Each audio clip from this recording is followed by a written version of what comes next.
Si Nor ay isang mahirap at kaawa-awang tao, na may malasakit at pagmamahal na inaalagaan ang kanyang may sakit na ina. Maingat niyang inihanda ang kanyang gamot at iniabot ito, sinasabihang mag-ingat dahil baka mainit. Sa labas, nag-iingay ang mga kambing para sa kanilang agahan. Sinabi ni Nor sa kanyang ina na dadalhin niya ang mga ito sa lambak para magpakain ng damo, ngunit ipinangako niyang hindi siya lalampas sa hangganan ng nayon. Nangako rin siyang kukuha ng mga ligaw na kuneho, mani, at buto para makapagluto sila ng sopas ng kuneho para sa hapunan. Tinawag siya ng kanyang ina, nilinis ang kanyang maduming mukha, at humingi ng paumanhin dahil hindi siya makakatulong sa mga gawaing bahay dahil sa kanyang kalagayan. Hinimok niya si Nor na mabuhay ng buong buo at masaya. Kinagabihan, naghanda si Nor ng sopas na kuneho at naglagay ng isang bahagi sa plato para dalhin sa kanyang ina. Pagdating niya sa tabi ng kama nito, tinawag niya ito ngunit walang tugon. Nagpanik siya, paulit-ulit na tinatawag ang ina upang magising ito, pero hindi ito kumikilos. Kinaumagahan, inilibing niya ang kanyang ina sa kanilang bakuran, katabi ng libingan ng kanyang ama, at naglagay ng mga bulaklak sa lapida nito. Umiyak siya sa pagdadalamhati, ngunit agad niyang pinahid ang kanyang mga luha at pinatibay ang kanyang loob. Mula noon, nagsimulang alagaan ni Nor ang kanyang sarili, inaalagaan ang sakahan at nangangaso ng mga hayop para sa pagkain. Pinangalagaan niya ang mga hayop sa sakahan at ipinagbibili ang kanilang mga produktong gatas sa palengke ng nayon. Nagbasa rin siya ng mga libro upang madagdagan ang kanyang kaalaman tungkol sa mundo at lahat ng bagay dito. Pumutol siya ng mga puno sa kagubatan at pinarte ang mga troso. Naghuli rin siya ng isda, at napakahusay niya na kaya niyang manghuli gamit ang kanyang mga kamay lamang. Bagamat kaya ni Nor alagaan ang kanyang sarili, nalulungkot siya dahil nag-iisa siya sa kanilang bahay. Isang araw, umabot si Nor sa tuktok ng bookshelf gamit ang isang upuan, ngunit nang makuha niya ang libro, nawalan siya ng balanse at bumagsak. Nagpuyat siya sa pagbabasa ng libro na nagpapaalala sa kanya ng kwento ng kanyang ama tungkol sa isang adventurer. Ang adventurer, kasama ang kanyang mga kaibigan, ay tinalo ang isang dragon at natuto ng mga mahiwagang spells mula sa isang matandang mangkukulam. Pinagaling nila ang isang kagubatan mula sa pagkabulok at nakuha ang isang life elixir na nagpapagaling ng lahat ng sakit mula sa hari ng mga patay. Lubos na nasiyahan si Nor sa kwento, lalo na nang sabihin ng kanyang ama na ang adventurer at ang kanyang mga kaibigan ay laging nagtataas ng kanilang mga espada upang labanan ang kasamaan para sa kapakanan ng ibang tao, gaano man kahirap ang sitwasyon. Naalala ni Nor ang mga salita ng kanyang ina na nagsabing mabuhay siya ayon sa kanyang pamantayan. Kinabukasan, pagkatapos pakainin ang mga hayop sa sakahan, pumunta si Nor sa lugar ng pahingahan ng kanyang mga magulang at sinabi sa kanila na aalis siya ng bayan sa unang pagkakataon. Ikinwento niya ang kanyang pangarap na maging isang adventurer at nagpaalam hanggang sa kanyang pagbabalik. Dumaan siya sa kagubatan hanggang sa marating ang hangganan ng bayan. Bigla siyang kinabahan ngunit pinatatag ang kanyang loob at nagpatuloy ng hindi lumilingon. Sa gabi, gumawa siya ng campfire upang mapanatili ang init, ngunit bigla siyang natakot nang marinig ang nakakabinging sigaw ng isang halimaw. Sa kabila ng takot, nakaligtas siya sa gabi at ipinagpatuloy ang kanyang paglalakbay kinabukasan. Habang naglalakad sa kagubatan, nagulat siya nang marating ang isang bangin na tanaw ang Royal Capital. Nang sumilip siya mula sa mga halaman, nakita niya ang kagandahan ng lungsod at bumaba patungo sa pangunahing gate upang humingi ng direksyon mula sa mga bantay. Pumasok si Nor sa kapital, humanga sa lahat mula sa mga gusali hanggang sa mga magagandang terasa. Hindi pa siya nakakakita ng ganitong karaming tao na abala sa kanilang mga pang-araw-araw na gawain. Habang naglalakad siya patungo sa guild, nakita niya ang isang adventurer at agad na nagliwanag ang kanyang mga mata sa paghanga, lalo pang pinalalakas ang kanyang determinasyon na maging isang adventurer. Pagdating niya sa guild, lumapit siya sa reception desk. Sinabihan siya ng receptionist na hindi para sa mga bata ang guild, ngunit sinabi ni Nor na gusto niyang maging isang adventurer. Sinabi ng receptionist na mag-aalala lang ang kanyang mga magulang sa kanyang kaligtasan, ngunit ipinaalam ni Nor na siya ay isang ulila. Napagtanto ng receptionist na wala itong ibang pagpipilian kaya't sinabi kay Nor na pumunta sa Royal Training School upang tumanggap ng mga aral. Pinayuhan siya na mag-aral ng mga kasanayan tulad ng espada o magic bago mailagay sa angkop na ranggo. Pumunta si Nor sa bahay ng isang swordmaster, naalala kung paano tinalo ng mga bayani sa libro ang dragon gamit ang isang malakas na suntok ng espada. Pagdating niya doon, nag-sign up siya bilang apprentice at nagsanay kasama ang iba pang mga apprentice. Isang araw, isang espada ng apprentice ang nagliyab at ang swordmaster ay nagbigay ng tango ng pag-aproba, ikinasaya ng apprentice na makapagtapos. Patuloy na nagsanay si Nor sa kanyang kasanayan sa espada, ngunit pagkatapos ng ilang buwan ay hindi pa rin niya magawang makapag-trigger ng anumang epekto mula sa kanyang espada. Sinabi ng Swordmaster na itigil na niya ang pag-aaral ng espada dahil ito'y pag-aaksaya lamang ng oras. Pinayuhan siyang pumili ng ibang landas sa karera dahil sa loob ng ilang buwan ng pagsasanay, isang parry lang ang kanyang nagawa. Iminungkahi ng Swordmaster na magtungo si Nor sa ibang training school, at bagaman nag-aalangan, sumang-ayon siya. Pumunta si Nor sa isang warrior training school upang patalasin ang kanyang kasanayan sa pakikipaglaban at nagsimulang magsanay kasama ang iba pang mga apprentice. Pagkalipas ng ilang buwan, kahit na kinikilala ang kanyang pagsusumikap, sinabi ng schoolmaster kay Nor na hindi na siya maaaring magpatuloy sa paaralan dahil bahagya lamang ang kanyang pag-unlad. Ayaw ng master na magkaroon ng pasanin sa kanyang kamay kaya sinabi niya kay Nor na subukan ng ibang paaralan ng pagsasanay. Pumunta si Nor sa isang hunter class school, ngunit binawi ang kanyang apprenticeship dahil hindi niya kayang hawakan ang mga delikadong sandata. Pagkatapos, nagtungo siya sa isang 5th class training school, ngunit matapos ang ilang buwan ay pinaalis siya dahil wala siyang kasanayang kailangan upang maging especially iya. Pumunta naman siya sa isang magic school, ngunit matapos ang ilang buwan ng pagsasanay, pinaalis siya ng sorcerer dahil ang tanging nagawa niya ay makalikha ng maliit na ninges. Nagtaka ang sorcerer na napaka-deficient ni Nor sa magic dahil wala pa siyang nakitang tulad nito. Pagkatapos, nagtungo si Nor sa isang cleric school, ngunit tinanggihan siya ng chief cleric kahit nakilala ang kanyang mababang antas ng pagpapagaling. Malungkot na umalis si Nor at bumalik sa receptionist na may balitang hindi siya nakakuha ng anumang kasanayan. Nabigla ang receptionist na hindi nakakuha ng anumang kasanayan si Nor kahit na ginugol niya ang buong 3 buwang termino sa bawat paaralan ng pagsasanay. Umalis si Nor sa kapital na nakayuko ang ulo matapos sabihin ng receptionist na hindi siya maaaring magparehistro bilang adventurer. Nadismaya siya na hindi siya isang prodigy at bumalik sa pahingahan ng kanyang mga magulang upang sabihin na wala siyang talento sa kahit ano. Bigla siyang nagdesisyon na mag-ensayo mag-isa at matutunan ng ilang kasanayan. Naalala niya ang payo ng kanyang swordmaster na patuloy na magsanay ng isang kasanayan hanggang sa ma-master niya ito. Patuloy niyang pinagpraktisan ang kanyang parry skill, ang tanging kasanayang natutunan niya sa pagsasanay ng espada. Araw-araw siyang nagsasanay gamit ang kanyang kahoy na espada, at pagkatapos ng isang taon, kayanan niyang umiwas sa 10 espada ng sabay-sabay gamit ang kanyang parry skill. Pagkalipas ng 3 taon ng pagsasanay, kayanan niyang umiwas sa 100 espada sa isang hinga, ngunit wala pa rin siyang natutunang bagong kasanayan. Sa kabila ng pag-alam na ang kanyang pag-asa na maging adventurer ay tila isang pangarap lamang, patuloy siyang nagsanay. Matapos ang higit sa 1 dekada ng pagsasanay, kayanan niyang umiwas sa higit sa 1,000 kahoy na espada sa isang hinga, ngunit wala pa rin siyang bagong kasanayan. Kinabukasan, nagpasya siyang subukan muli ang kanyang pangarap at pumunta sa guild sa Royal Capital. Isinulat niya ang kanyang mga kasanayan sa form, ngunit hindi kumbinsido ang bagong receptionist sa kanyang kakayahan dahil iisa lamang ang kapaki-pakinabang na kasanayan niya. Iminungkahi ng receptionist na kumuha siya ng mga aral mula sa mga training school sa kapital, ngunit sinabi ni Nor na alam na niya ang tungkol sa mga paaralan dahil napuntahan na niya ang lahat ng iyon. Nabigla ang receptionist na hindi pa rin siya nakakuha ng bagong kasanayan kahit na dumaan na siya sa lahat ng training schools. Ipinahayag ng receptionist na hindi siya maaaring magparehistro dahil hindi siya pasado sa pamantayan, at nagtanong si Nor kung may ibang paraan upang makapasok. Biglang lumabas ang dating receptionist at sinabi kay Nor na huwag awayin ang kanyang bagong tauhan. Binati ni Nor ang dating receptionist, at naalala siya nito makalipas ang ilang sandali. Nagkwentuhan sila habang nagkakape, at ikinwento ni Nor na hindi siya natuto ng bagong kasanayan kahit na nagsanay siya ng higit sa 1 dekada. Sinabi ng receptionist na kailangan niya ng higit sa 1 kilalang kasanayan upang makamit ang E-rank, ang pinakamababang ranggo ng adventurer. Tinanggap ni Nor ang katotohanang hindi niya kayang gawin ito at magpaalam na sana sa kanyang mga pangarap. Ngunit sinabi ng dating receptionist na may F-rank na maaari niyang subukan kung susunod siya sa ilang kondisyon. Ang mga kondisyong ito ay nagbabawal sa kanya na kumuha ng anumang quests o mangolekta ng mga materyales sa labas ng lungsod. Pinipilit siyang magtrabaho sa mga pangkaraniwang gawain sa paligid ng lungsod. Hindi inakala ng dating receptionist na sulit ang trabahong ito, ngunit sa kanyang gulat, agad itong tinanggap ni Nor. Nagparehistro si Nor bilang isang F-rank adventurer at natanggap ang kanyang lisensya. Masayang tinanggap ni Nor ang lisensya at naglibot sa lungsod, gumagawa ng mga simpleng gawain para sa mga tao sa kapital gamit ang kanyang mababang antas ng magic spells upang mabilis na matapos ang mga gawain.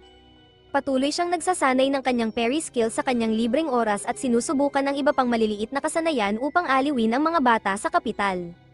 Sa wakas, natupad ni Nor ang kanyang pangarap na maging adventurer at maging kapaki-pakinabang sa mga tao. Tinitingnan niya ang kanyang F-rank license ng may pagmamalaki at nagpa siya na hindi na maghangad ng mas mataas na ranggo dahil baka masyadong mahirap para sa kanya. Masigasig siyang tumanggap ng mga simpleng trabaho sa buong bayan upang kumita ng kabuhayan. Tinulungan niya si Lola Stella na linisin ang kanyang mga imburnal, at pinasalamatan siya nito, umaasang makakasama siya muli balang araw. Sunod siyang nagtungo sa isang construction site kung saan nagbuhat siya ng 10 beses na mas maraming bricks kaysa sa ibang mga manggagawa. Matapos ang isang araw ng trabaho, binigyan siya ng sweldo ng kanyang employer at pinasalamatan siya sa pagtulong na matapos ang proyekto sa oras. Masaya si Nor sa pagtulong, ngunit na-distract siya ng isang liwanag mula sa isang kuweba. Bigla siyang nakarinig ng sigaw ng tulong at dali-daling pumasok sa kuweba. Pagdating niya, nakita niya ang isang grupo ng mga knight na pinoprotektahan ng isang batang babae mula sa isang higanteng minotaur. Hindi makapaniwala si Nor na may ganoong mga halimaw sa totoong buhay. Sinubukan ng mga knight na protektahan ang bata ngunit tinamaan ng minotaur ang kanilang leader sa isang hampas ng palakol. Tumakbo si Nor sa leader at sinubukan siyang tulungan, ngunit napagtanto niyang wala siyang magagawa. Nanggigil ang ibang mga knight at sinubukang maghiganti, ngunit nagtagumpay rin ang minotaur laban sa kanila. Naiwan ang batang babae sa awan ng minotaur, ngunit biglang kumilos si Nor. Ginamit niya ang kanyang stone throw skill upang makaakit ng atensyon ng minotaur.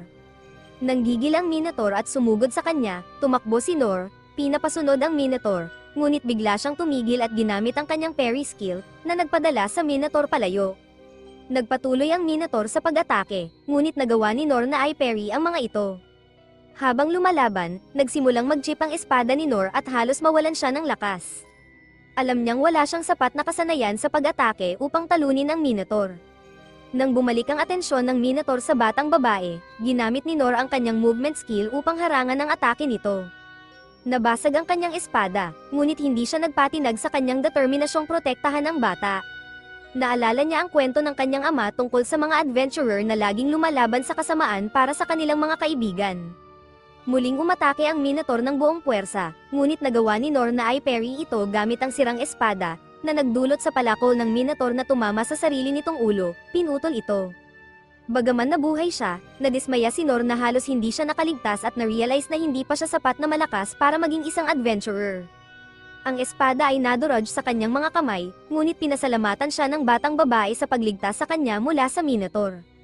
Tinanong ni Princess Lindbergh ang kanyang pangalan, ngunit sinabi niyang hindi mahalaga ang kanyang ngalan at naglakad palayo.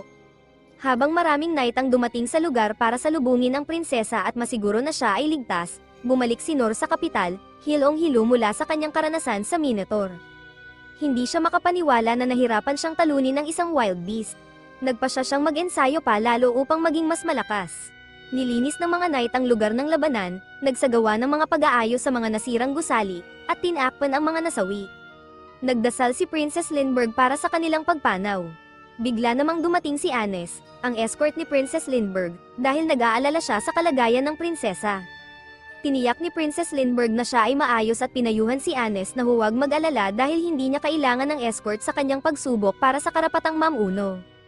Ipinaalala niya kay Anes na siya ang nagpumilit sa mga kondisyong ito para sa mga pagsubok at humingi ng paumanhin sa kanyang pag-aalala. Lumapit si Lord Dallon at sinabing kailangan nilang bumalik sa kastilyo dahil nais makipag-usap ni Lord Rain. Pagbalik sa kastilyo, nagbigay ng ulat si Lord Dallon kay Lord Rain.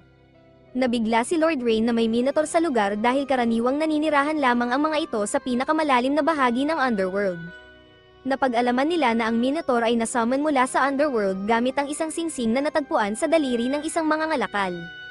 Ang magic stone sa singsing ay napakataas ng kalidad na halos imposibleng makuha sa anumang merkado. Hindi kumbinsido si Lord Rain na isang mayamang pamilya ang may kagagawan nito dahil mahirap hulihin ang halimaw sa singsing.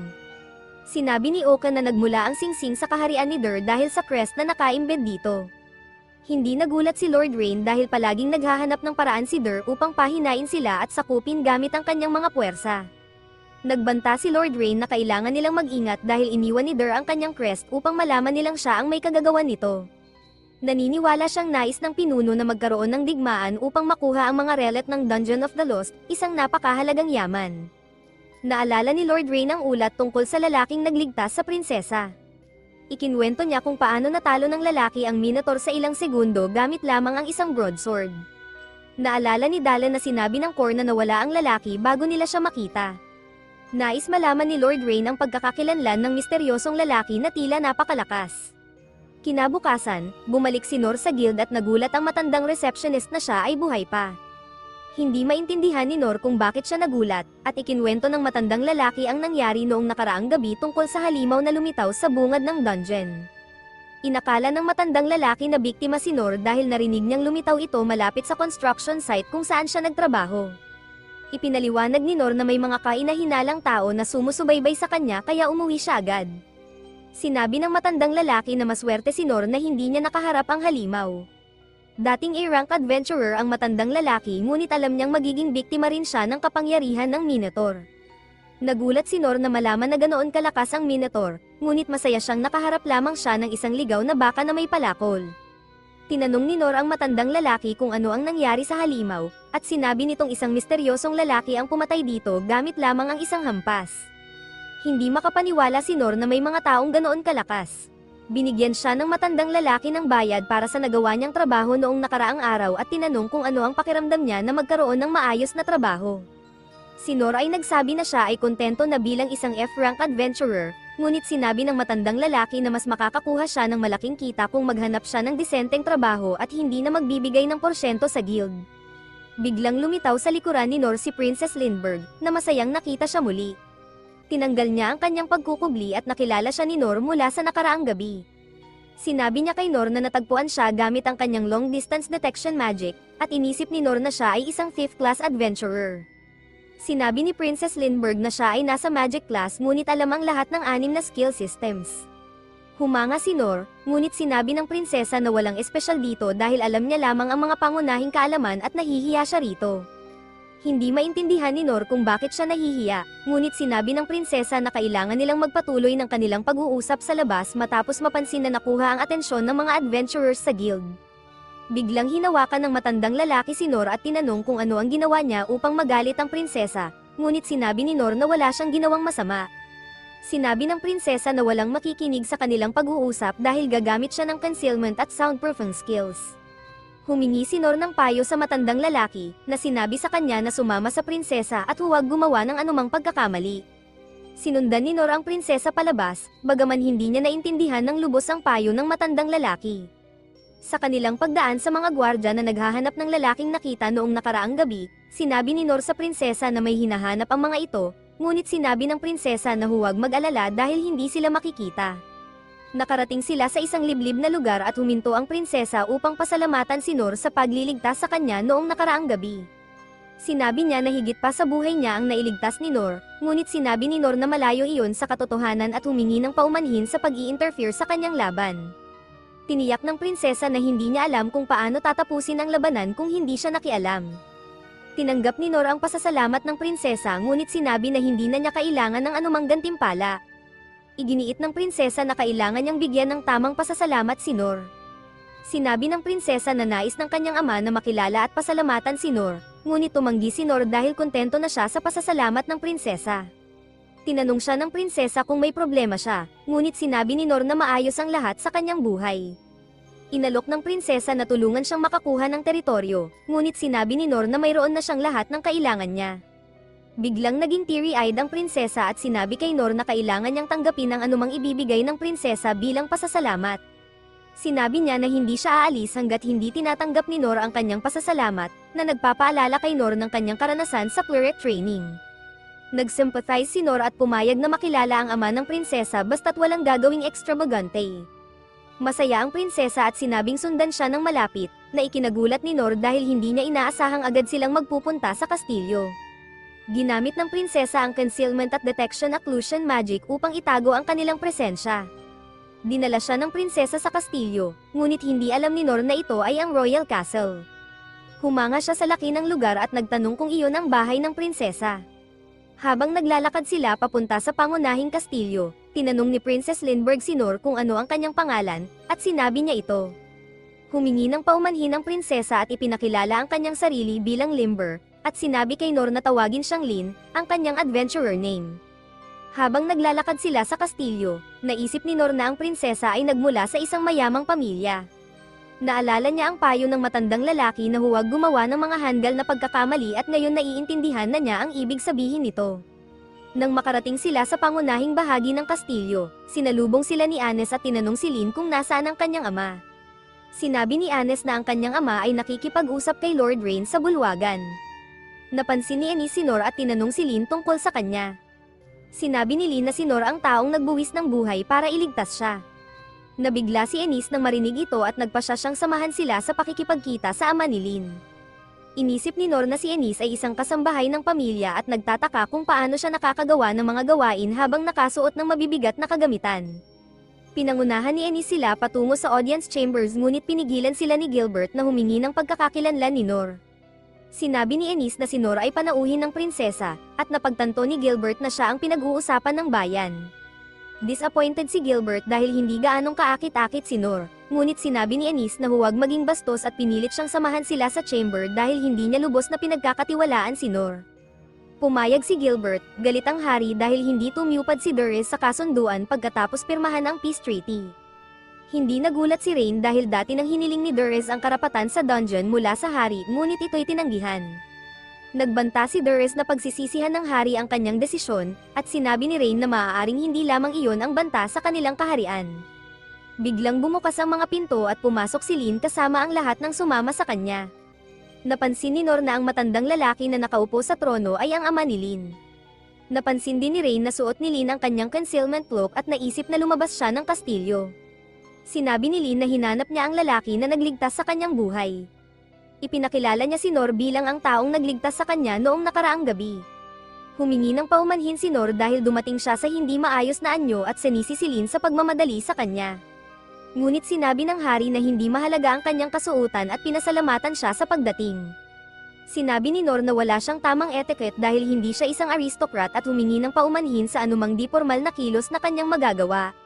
Masaya ang hari na makipag-usap sa kanya bilang isang normal na tao at nagpasalamat sa kanya sa pagligtas sa kanyang anak na babae. Tinanggap ni Nor ang pasasalamat ng hari at nagpa siya ng umuwi upang mag-hot bath, ngunit sinabi ng hari na hindi niya siya pwedeng pauwiin ng walang gantimpala. Tinanong ng hari kung nais ni Nor ng lupa o pera, ngunit sinabi ni Nor na wala siyang ganitong kagustuhan. Tinanong ng hari kung gusto niya ng mga bihirang kayamanan mula sa dungeon, ngunit sinabi ni Nor na ayaw niya rin iyon. Sinabi niya sa hari na hindi niya nais ang anumang marangyang regalo dahil sapat na ang pasasalamat nito.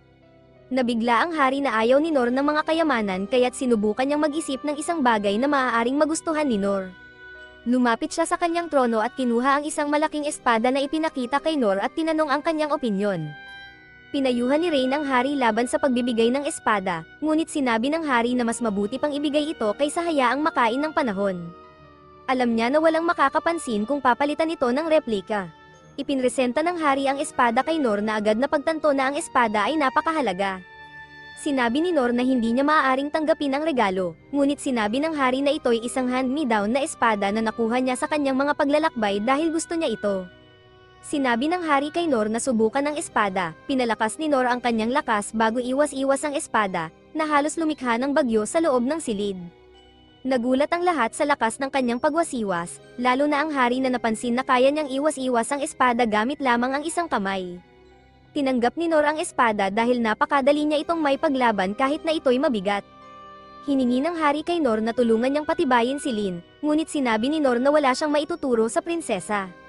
Sinabi niya na si Lin ang dapat magdesisyon para sa kanyang sarili kung nais niyang lumakas at pinayuhan niya ang hari na huwag pakialaman ang desisyon ng prinsesa. Pumayag ang hari at nagpasalamat kay Nor bago siya paalisin. Lumabas si Nor dala ang espada at naisip na magiging mahusay itong gamit sa kanyang pagsasanay. Bigla niyang napansin na ang espada ay magiging perpekto para sa paglilinis ng drainage ni Lola Stella, kaya nagdesisyon siyang subukan ito kinabukasan. Biglang hinarang siya ni Anis at nagsabi na nais niyang makipag-usap. Ipinaalam ni Anis kay Nor na ang kanyang trabaho ay protektahan si Lin mula sa anumang panganib, at napagtanto ni Nor na hindi pala siya kasambahay. Ipinakilala ni Anis ang sarili bilang Vice Captain ng Pamilyas Warrior Corp at sinabi na siya ay inatasan bilang tapat na kalasag ni Lin mula pa noong bata pa siya, na nangangahulugang dapat niyang protektahan ito kahit kapalit ng kanyang buhay. Nag-alok si Ennis na tulungan si Nor sa anumang kailangan niya dahil iniligtas niya si Lin.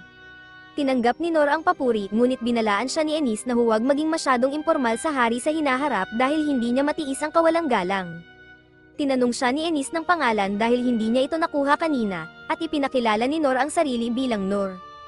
Ang pagbanggit ng kanyang pangalan ay nagdulot ng reaksyon mula kay Ennis, at inakala ni Nor na may nagawa siyang mali, ngunit sinabi ni Ennis na wala naman siyang kasalanan. Nagpaalam si Ennis na babalik na sa kanyang tungkulin at iniwan si Nor. Nang paalis na si Nor, hinarang siya ni Gilbert at hinamon ng duel bago siya umalis. Napagtanto ni Nor na hindi siya papayag ang umuwi kung magpapatuloy ang ganitong sitwasyon. Dinala ni Gilbert si Nor sa training ground habang nagtataka si Nor kung bakit siya hinamon sa isang duel. Pagod na siya mula sa lahat ng kanyang trabaho, ngunit nang makarating sila sa training grounds, sinabi ni Gilbert na sila ay magsasagawa ng mock battle. Nagulat si Nor dahil hindi siya kailanman naging sapat na talentado upang magkaroon ng sparring partner sa iba't ibang training schools. Nang dumating sila sa training room, naglalakihan ang mga tao ngunit iniwan nila ang lugar upang bigyang daan si Gilbert para sa kanyang laban kay Nor. Lumapit si Gilbert sa weapon desk at pinili ni Nor ang isang kahoy na espada, sabik na magsimula ang mock battle. Nang magkaharap sila sa gitna ng training room, nag-alala si Nor na baka hindi niya matapatan ang kakayahan ni Gilbert ngunit tinanggap niya ito bilang pagkakataon upang mag-ensayo kasama ang mas may kasanayan kaysa sa kanya.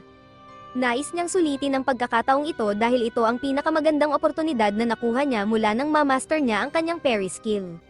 Nagtataka ang mga manonood kung bakit napasok si Nor sa mock battle laban kay Gilbert, tiyak na mababagsak siya ni Gilbert hanggang sa kanyang kamatayan.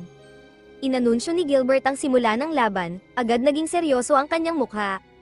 Iwinasiwas niya ang kanyang kahoy na staff kay Nor, ngunit madali itong naiwasan ni Nor. Sandali pang tumigil si Gilbert bago muli siyang umatake ng sunod-sunod, ngunit naiwasan lahat ni Nor ang kanyang mga atake na hindi man lang nasugatan. Humanga si Nor sa maayos at pulidong galaw ni Gilbert.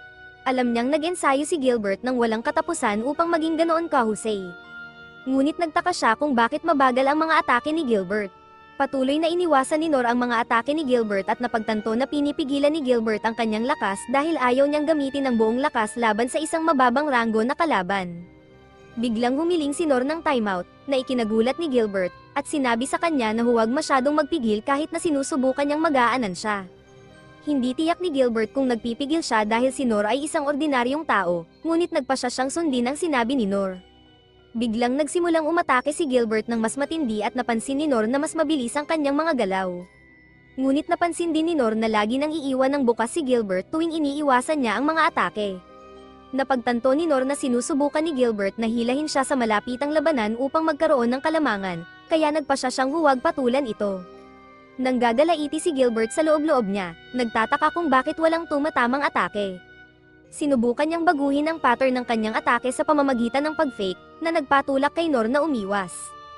Inakala niyang sigurado na siyang tatamaan si Nor, ngunit sa isang paraan, naiwasan ni Nor ang atake.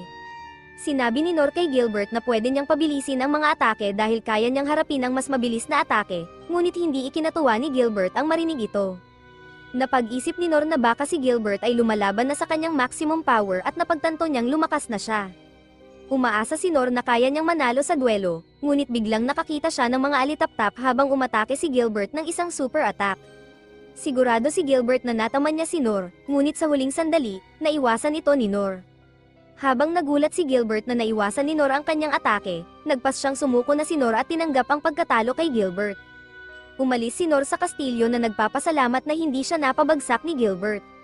Samantala, nagtataka ang mga manonood kung paano naiwasan ni Nor ang super attack ni Gilbert. Inisip nila na ang hangin mula sa atake ni Gilbert ang nagtulak kay Nor papalayo dahil hindi sila makapaniwala na may makakaiwas sa atake na iyon. Tiyak sila na magiging mincemeat si Nor kung totoong sibat ang ginamit ni Gilbert. Umupo si Gilbert sa isang sulok, inaalala ang unang araw na humawak siya ng sibat. Mula noon, alam na niyang may talento siya sa paggamit ng sibat sa labanan.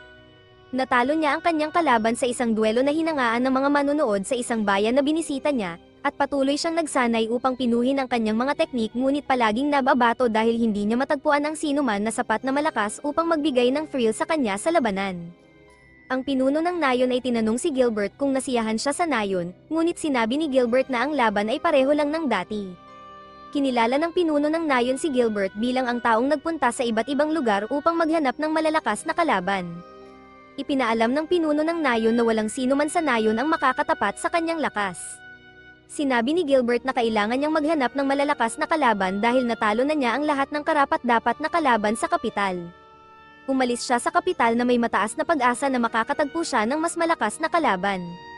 Ipinaalam ng pinuno ng nayon tungkol sa mga paanyaya mula sa mga bansang naglalaban-laban, na nagsusumite ng malalakas na tropa at ipinayo sa kanya na subukan at tingnan kung makakatagpo siya ng malakas na kalaban. Bumalik si Gilbert sa kapital kung saan patuloy siyang nangangaso ng mga demonyo hanggang marinig niyang may isang malakas na sumali sa militar. Hinamon niya ang lahat ng mga ito sa isang duelo at madaling natalo silang lahat. Hindi pa rin siya nasiyahan dahil naghahangad siya ng isang tunay na hamon.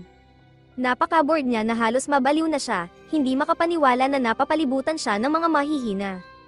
Isang araw, habang nagpapahinga sa ilalim ng puno, lumapit ang Swordmaster sa kanya at ipinahayag niya ang kanyang pagkabagot. Iminungkahi ng Swordmaster na makipagduelo siya sa kanya, ngunit sinabi ni Gilbert na siya ang mananaig kung sakaling gawin nila iyon, kahit na inamin niyang malakas ang Swordmaster. Si Gilbert ay nadismaya na walang ibang tao tulad ng Swordmaster at napagtanto niyang nababato rin ang Swordmaster sa pagsasanay ng mga taong hindi karapat-dapat. Sinabi ng Swordmaster na ginagawa lang niya ang kanyang tungkulin na protektahan ang kapital hanggang sa may lumitaw na mas malakas kaysa sa kanya. Umaasa si Gilbert na mabubuhay siya upang masaksihan ito dahil hindi niya alam kung gaano siya tatagal sa pagkabagot. Si Gilbert ay masigasig na makilala ang lalaking nag-iisa na nagpabagsak sa Minotaur, ngunit pagkatapos ng kanilang duelo, naguluhan siya sa mga paraan ni Nor. Naalala niya kung paano walang interes si Nor sa material na bagay at kung gaano siya kawalang galang sa harap ng hari. Tinimbang ni Gilbert si Nor noong kanilang pag-uusap at hindi niya inisip na kayang pabagsakin ni Nor ang Minotaur, ngunit pagkatapos ng kanilang mock battle, higit siyang naniwala sa kakayahan ni Nor. Sigurado si Gilbert na ang kanyang ultimate ability ay magpapaluwag kay Nor, ngunit napahiya siya nang maiwasan ni Nor ang kanyang atake. Wala siyang ideya kung paano naiwasan ni Nor ang atake at handa siyang tanggapin ang pagkatalo nang itigil ni Nor ang laban. Nahihiya si Nor na si Gilbert ay nagpipigil dahil nakikipaglaban sila sa harap ng kanyang mga tauhan. Hindi maintindihan ni Gilbert kung bakit itinigil ni Nor ang laban at sinubukan niyang kumbinsihin ito na magpatuloy, ngunit walang nangyari. Kinuha ni Nor ang kanyang regalo at umalis sa training room, umaasang muling makikita si Gilbert. Napansin ni Gilbert ang mga bitak sa sahig at napagtanto na naiwasan ni Nor ang kanyang teknik.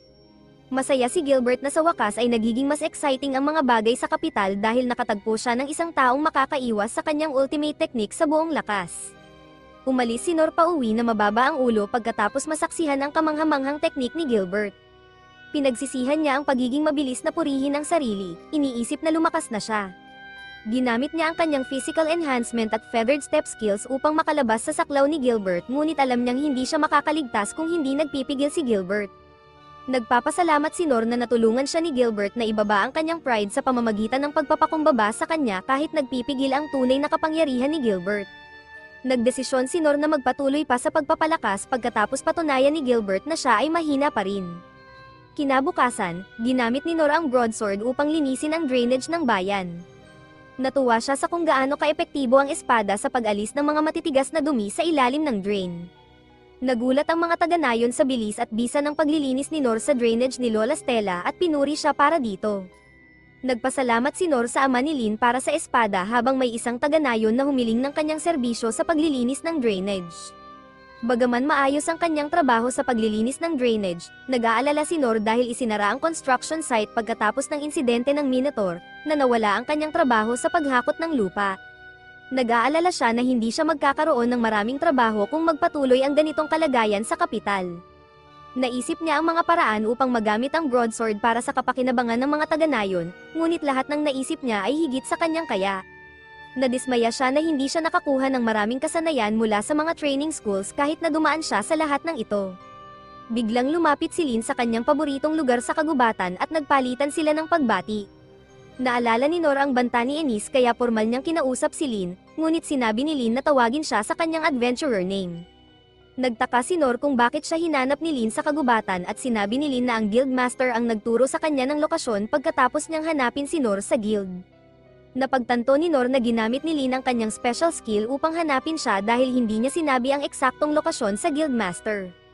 Tinanong ni Nor kung bakit siya hinanap ni Lin, at sinabi ni Lin na nais niyang tanggapin siya bilang kanyang page. Hindi alam ni Nor ang mga tungkulin ng isang page kaya ipinaliwanag ito ni Lin, na nagsasabing magiging apprentice siya ni Nor. Sinabi ni Lin na nais lang niyang sumama kay Nor at nangako na hindi siya magiging abala. Tinanggihan ni Nor ang kahilingan ni Lin, na nagpataka sa prinsesa kung nagawa ba niya ang anumang kasalanan noong una silang magkita. Nangako si Lin na magiging kapaki-pakinabang siya kay Nor, ikinwento ang kanyang tagumpay bilang pinakabatang tao na nakakuha ng kasanayan sa lahat ng 6 na disiplinang kasanayan.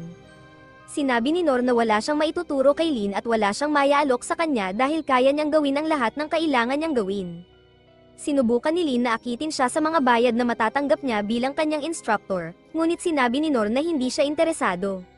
Si Lin ay patuloy na nag-aalok ng sarili upang tanggapin ni Nor bilang kanyang apprentice, ngunit sinabi ni Nor na wala siyang pakinabang dito. Nalungkot si Lin na iniisip ni Nor na hindi siya magiging kapaki-pakinabang, kaya nagpa siyang patunayan ang kanyang kahalagahan. Kinuha niya ang kanyang wand at nagsummon ng yelo na agad niyang tinunaw gamit ang flame magic. Sinabi niya kay Nor na ang kanyang flame magic ay ang pinakamataas na antas ng magic na kaya niyang gamitin. Ipinakita niya ang kanyang fifth skill sa pamamagitan ng paglabas ng kanyang dagger na agad na pumutol sa puno sa likuran niya. Ginamit din niya ang kanyang magic sword upang ipamalas ang Divine Slash, isang sacred class skill ng isang swordsman na napaka-epektibo laban sa mga undead creatures.